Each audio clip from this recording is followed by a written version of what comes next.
Hello student, carbonyl चल रहा था। कार्बोनिल के रिएक्शंस में देखिए नेक्स्ट आपका है क्लेजन अभिक्रिया। क्लेजन अभिक्रिया या क्लेजन रिएक्शंस क्या होते हैं? देखिए इसमें क्या होता है, क्लेजन रिएक्शन क्या है? एरोमेटिक एल्डिहाइड, पहले इनकी लैंग्वेज पढ़ लो आप लोग।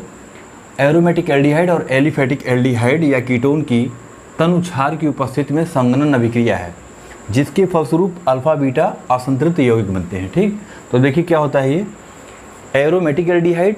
एरोमेटिक एल्डिहाइड क्या होते हैं? एरोमेटिक शब्द जहाँ भी लग जाए आप तुरंत समझ जाओ वहाँ पे किसकी बात हो रही है, बेंजीन की बात हो रही है। ठीक है, तो एरोमेटिक एल्डिहाइड का मतलब बेंजीन पे क्या होगा आपका CHO ग्रुप। ठीक, CHO ग्रुप ये आपका है एरोमेटिक एल्डिहाइड और इसका नाम क्या है, बेंजल्डिहाइड। ठीक, तो एरोमेटिक एल्डिहाइड का कंडेंसेशन किससे होता है? एरोमेटिक एल्डिहाइड यानी बेंजल्डिहाइड का कंडेंसेशन अगर हो एलिफेटिक एल्डिहाइड। एलिफेटिक का मतलब आप जानते हैं ऐसे यौगिक या ऐसे कंपाउंड जिनमें क्या होती है, एक ओपन चेन होती है यानी खुली श्रृंखला होती है। ठीक, तो उनको हम बोलते हैं एलिफेटिक। तो एलिफेटिक एल्डिहाइड या कीटोन, यानी एलिफेटिक एल्डिहाइड भी देगा और कीटोन भी देगा। यानी एलिफेटिक एल्डिहाइड या कीटोन का अगर हम कंडेंसेशन रिएक्शन कराते हैं किसके साथ? एरोमेटिक एल्डिहाइड के साथ कराते हैं। किसके प्रेजेंस में? Dilute NaOH। डाइल्यूट NaOH का मतलब हो गया तनुछार। ठीक है, तनुछार या डाइल्यूट NaOH के साथ अगर हम कराते हैं कंडेंसेशन रिएक्शन तो हमको क्या मिलता है? हमको मिलता है अल्फा बीटा अनसैचुरेटेड एल्डिहाइड, यानी एल्डिहाइड मिलेगा। ठीक है, जिसके अल्फा बीटा पोजीशन पे क्या होगा? अनसैचुरेशन होगा। अनसैचुरेशन का मतलब होता है डबल बॉन्ड या ट्रिपल बॉन्ड। सैचुरेटेड कंपाउंड आपको बताया गया, सैचुरेटेड कंपाउंड वो होते हैं या संतृप्त यौगिक वो होते हैं जिनमें कार्बन कार्बन के बीच में क्या होता है, सिंगल बॉन्ड होता है, उसको हम बोलते हैं संतृप्त या सैचुरेटेड। और अनसैचुरेटेड में अगर कार्बन कार्बन डबल बॉन्ड है या कार्बन कार्बन ट्रिपल बॉन्ड है तो इन दोनों को हम क्या बोलते हैं? इन दोनों को हम बोलते हैं असंतृप्त यानी अनसैचुरेटेड। ठीक है, तो यहाँ पे आपका क्या मिलेगा? अल्फा बीटा अनसैचुरेटेड, या इसको हिंदी में बोलते हैं अल्फा बीटा असंतृप्त यौगिक। अल्फा बीटा असंतृप्त क्यों बोलते हैं? क्योंकि देखिए ये आपका हो गया एल्डिहाइड ग्रुप, तो एल्डिहाइड फंक्शनल ग्रुप है, इसकी जस्ट बगल की पोजीशन क्या होगी? अल्फा, और इसके बगल क्या होगी? बीटा। तो अल्फा बीटा पे क्या है? डबल बॉन्ड लगा यानी अनसैचुरेशन है, तो इसको ये क्या बन गया आपका? अल्फा बीटा असंतृप्त यौगिक बनता है। अब देखिए कैसे क्रिया होती है। ये आपका हो गया एरोमेटिक एल्डिहाइड यानी बेंजल्डिहाइड। इसका क्रिया किससे करा रहे हैं? इसका रिएक्शन करा रहे हैं एलिफेटिक यानी खुली श्रृंखला वाला एल्डिहाइड। ये आपका है एसिटाल्डिहाइड। ठीक, एसिटाल्डिहाइड का फार्मूला क्या होता है? एसिटाल्डिहाइड का फार्मूला होता है CH3CHO। ठीक है, वही CH3CHO देखिए यहाँ पे लिखा गया है। इसको थोड़ा सा अलग करके लिख दिए हैं जैसे आपको समझ में आए। CH3 को हम कैसे लिख दिए हैं? CH2 और CH2 और CH लिख दिए। ठीक है, अब क्या होगा? यहाँ से 2 हाइड्रोजन ऑक्सीजन के साथ निकल जाएगा। ठीक, फिर ये कार्बन और ये कार्बन दोनों कैसे जुड़ेंगे? डबल बॉन्ड से जुड़ेंगे। ठीक है, अब कार्बन और ये देखिए दोनों डबल बॉन्ड से जुड़ गए। आपका देखिए कैसे बेंजीन रिंग पे CH, ठीक है, CH और इसके बाद C double bond C, CH और CHO और सब वैसे ही है। ठीक, तो ये आपका बन गया। इसको हम लोग बोलते हैं cinnamic acid, cinnamic aldehyde. Cinnamic aldehyde भी बोलते हैं, सिनेमल्डिहाइड भी बोलते हैं, दोनों इसी का नाम है। ठीक है, तो अल्फा बीटा अनसैचुरेटेड एल्डिहाइड आपको मिल गया। कब मिल गया? जब आप एरोमेटिक एल्डिहाइड का कंडेंसेशन रिएक्शन किससे कराते हैं? किसी भी एलिफेटिक एल्डिहाइड या कीटोन से कराते हैं डाइल्यूट NaOH के प्रेजेंस में। ठीक, अब देखिए दूसरी आपकी अभिक्रिया कौन सी है? कैनिजारो अभिक्रिया, बहुत इंपॉर्टेंट है कैनिजारो रिएक्शन, वेरी इंपॉर्टेंट। ठीक, अब देखिए कैनिजारो रिएक्शन क्या होता है। आपने पहले एल्डोल रिएक्शन पढ़ा था। एल्डोल रिएक्शन या एल्डोल कंडेंसेशन में क्या था? जिनके पास अल्फा हाइड्रोजन था वही एल्डिहाइड या कीटोन देते थे। इसमें क्या है? इसमें या केवल एल्डिहाइड देते हैं। पहली बात, यह रिएक्शन या अभिक्रिया कौन देगा? केवल एल्डिहाइड देगा, और एल्डिहाइड में भी वही एल्डिहाइड देगा जिनके पास अल्फा हाइड्रोजन ना हो। ठीक है, जिनके पास अल्फा हाइड्रोजन अब्सेंट हो, अल्फा हाइड्रोजन क्या हो? ना हो। ठीक, 2 कंडीशन, केवल एल्डिहाइड देगा और अल्फा हाइड्रोजन उसमें नहीं होता है, वही देता है। ठीक है, अब देखिए क्या होता है।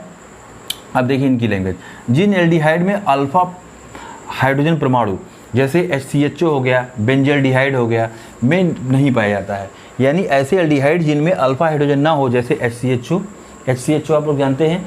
HCHO का मतलब हो गया फॉर्मल्डिहाइड, HCHO आपको बताएगा, जब आप खोल के लिखेंगे तभी आपको समझ आएगा, ओपन करके लिखेंगे। अब ये बताइए ये क्या है?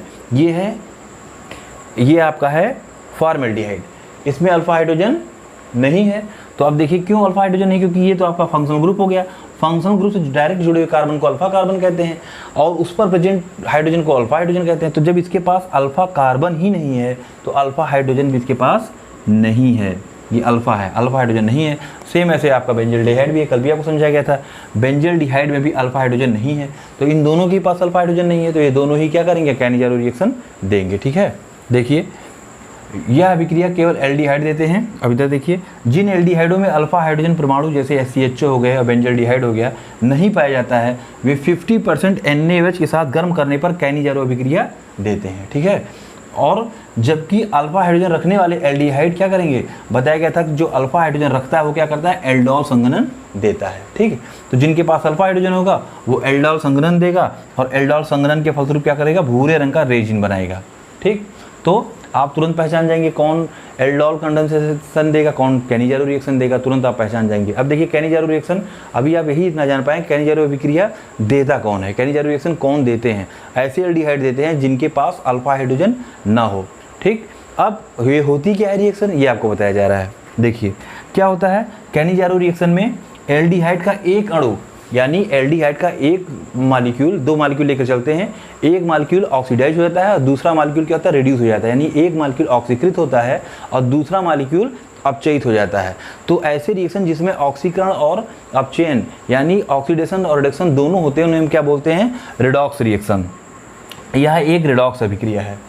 ठीक है ना, अब देखिए इसको कंप्लीट करते हैं। कैनिजारो अभिक्रिया में एल्डिहाइड का एक अणु क्या होता है, सोडियम के कार्बोक्सिलिक लवण में ऑक्सीकृत हो जाता है, यानी एक क्या होगा, एक मालिक्यूल इसका ऑक्सीकृत होगा और दूसरा अणु यानी मालिक्यूल क्या होगा, प्राथमिक अल्कोहल में अपचयित हो जाएगा, रिड्यूस्ड हो जाएगा।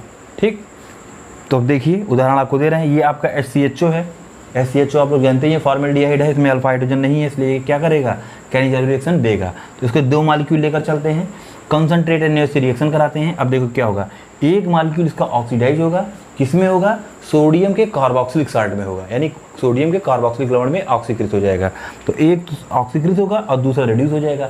आप जानते हैं ऑक्सीकरण क्या होता है, ऑक्सीडेशन क्या होता है, ऑक्सीजन का जुड़ना या किसी भी इलेक्ट्रोनेगेटिव एलिमेंट का जुड़ना या लॉस ऑफ इलेक्ट्रॉन, कई डिफिनीशन है ऑक्सीडेशन की, ऑक्सीजन का जुड़ना या हाइड्रोजन का रिमूव होना यानी हाइड्रोजन का निकलना। तो देखिए यहाँ पे ऑक्सीजन जुड़ रही है ना, देखिए ऑक्सीजन जुड़ रही है इसलिए ये क्या हो रहा है, ऑक्सीडाइज हो रहा है।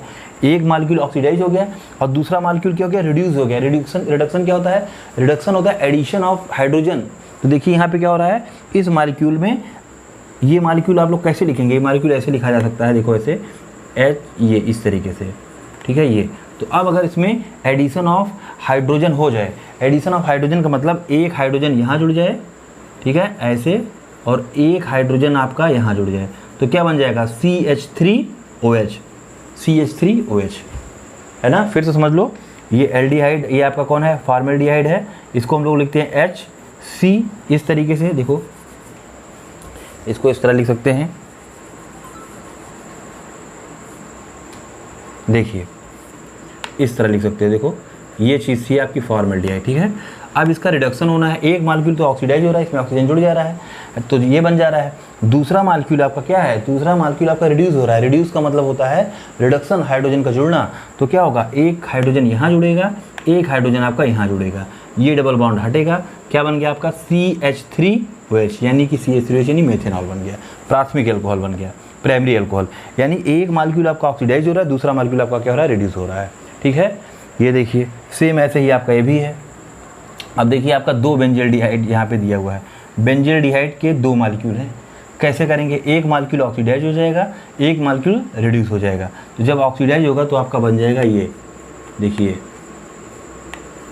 ये COONA। ठीक है, दूसरा जो आपका बनेगा वो बनेगा ऐसे, ठीक है, और इसके बाद CH2OH।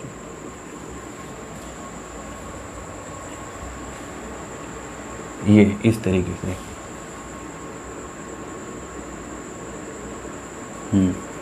ये देखिए आपका बन गया बेंजील अल्कोहल। ठीक है,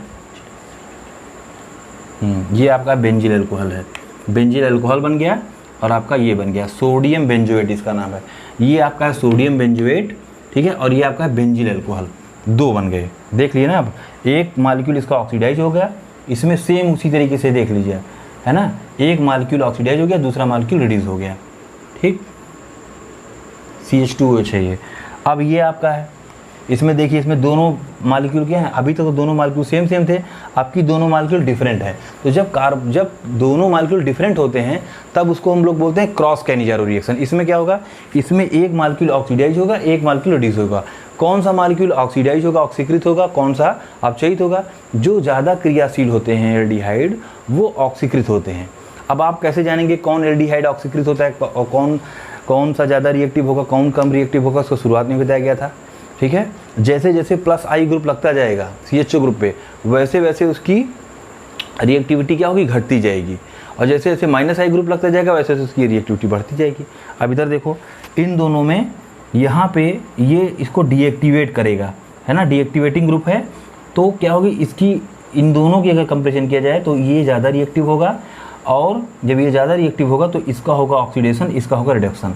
तब ये बन जाएगा तुम्हारा इस तरीके से CH2OH, ठीक है, और ये बनेगा HCOONA, ठीक है।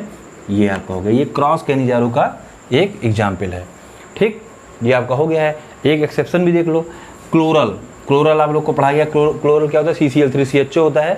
क्लोरल में अल्फा हाइड्रोजन नहीं है। क्यों नहीं है? क्योंकि देखो ये हो गया फंक्शनल ग्रुप, ठीक है, और फंक्शनल ग्रुप से जुड़े कार्बन पे अल्फा कार्बन पे हाइड्रोजन नहीं है। तो नियम से क्या होना चाहिए, नियम से इसको कैनिजारो रिएक्शन देना चाहिए, लेकिन ये कैनिजारो रिएक्शन नहीं देता है। यानी ऐसा एल्डिहाइड है ये कि जिनके पास अल्फा हाइड्रोजन नहीं होता है, उसके बावजूद भी ये कैनिजारो रिएक्शन नहीं देता है। तो क्या हो गया, ये एक्सेप्शन हो गया।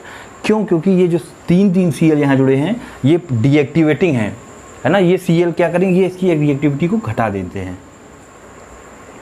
इसको आप लोग कॉपी कर लो, एक्सेप्शन है, इसको आप लोग याद कर लो, दिमाग बैठा लो, और जो चीज़ हो पूछो।